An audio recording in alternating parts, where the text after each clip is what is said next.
इन्ना नतमउ अन यग़फ़िर लना ख़तायाना। जादूगरों ने जब ईमान लाया तो बादशाह ने कहा, किस लालच में तुमने ईमान लाया?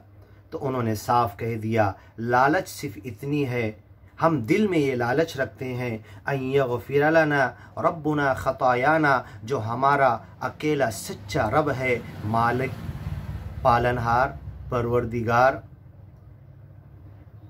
वो हमें हमारी ख़ताओं को माफ़ कर दे। ये लालच है हमें।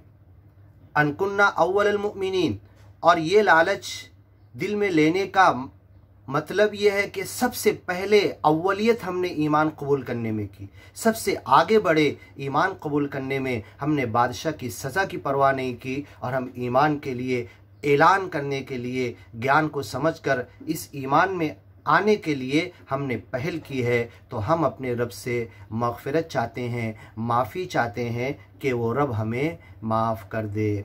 अन यग़फ़िर ली ख़तीअती यौमद्दीन। इब्राहीम पैगम्बर भी यही कहते हैं कि मुझे ये उम्मीद है, बादशाह के सामने बादशाह आग में डालने जा रहा है तो कहते हैं मुझे ये उम्मीद है कि मेरा रब मेरी ख़ताओं को माफ़ कर दे। अन यग़फ़िर ली ख़तीअती यौमद्दीन, और मुझे नेमतों भरी जन्नत में दाखिल करे। वही जवाब जादूगर भी यहाँ पर दे रहे हैं कि हमें लालच है कि वो मालिक हमें माफ़ कर दे, हमारी ख़ताओं को माफ़ कर दे। अनकुन्ना अव्वलल मुमिनीन, इसलिए माफ़ कर दे कि ईमान लाने वालों में सबसे आगे हैं हम, ज्ञान को मानने वालों में।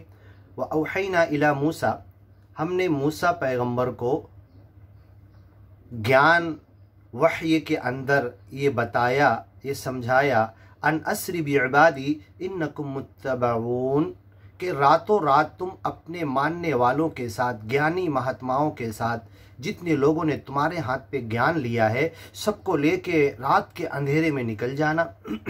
बिइबादी इन्नकुम मुत्तबऊन, और बड़ी चौकसी के साथ, बड़े चौकन्ना रहते हुए, बड़ी चालाकी के साथ निकलना, रात के अंधेरे में भी तुम्हारा पीछा किया जाएगा।